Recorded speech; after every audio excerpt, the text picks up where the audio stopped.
Hello and welcome viewers, I am Pia and you're watching NewsX World. Let's take a look at the top headlines this hour. The US and the European Union have announced an agreement on the framework for reciprocal, fair and balanced trade. The European Union has kept the digital sector out of current talks and aims to lower US car tariffs to 15% retrospectively from the 1st of August. Now, officials say that the joint statement is the first step that could expand to cover more sectors over time. Russian Foreign Minister Sergei Lavrov has stated that Russian President Vladimir Putin is prepared to meet Ukrainian President Volodymyr Zelensky. However, he has stated that all issues must be worked through first, and he's also emphasized that there's a question about Zelensky's authority to sign a peace deal.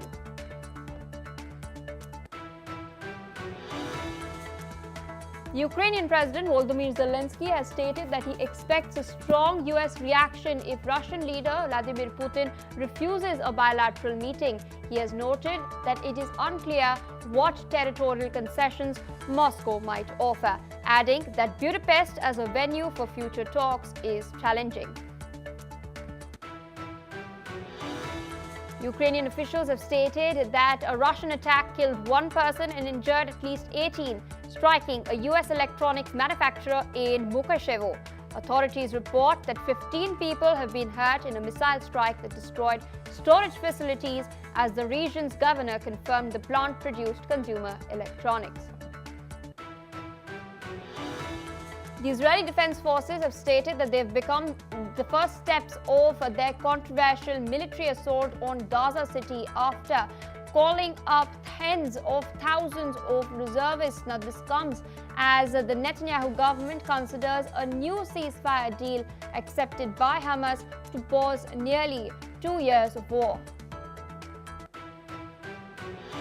Hamas has responded to the start of Israel's new attack on Gaza City, calling it a blatant disregard for efforts to broker a ceasefire and hostage release deal. Critics inside and outside Israel warn that the new offensive will endanger hostages, displace hundreds of thousands, and worsen an already dire humanitarian crisis.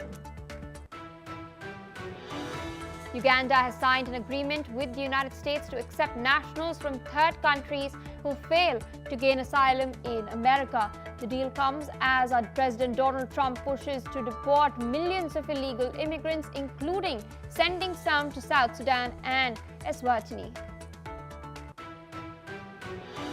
US President Donald Trump's administration has imposed sanctions on 2 judges and 2 prosecutors at the International Criminal Court over the arrest warrant issued for Israeli officials. US Secretary of State Marco Rubio has called the court a national security threat and an instrument of lawfare against the US and Israel. All right, viewers, those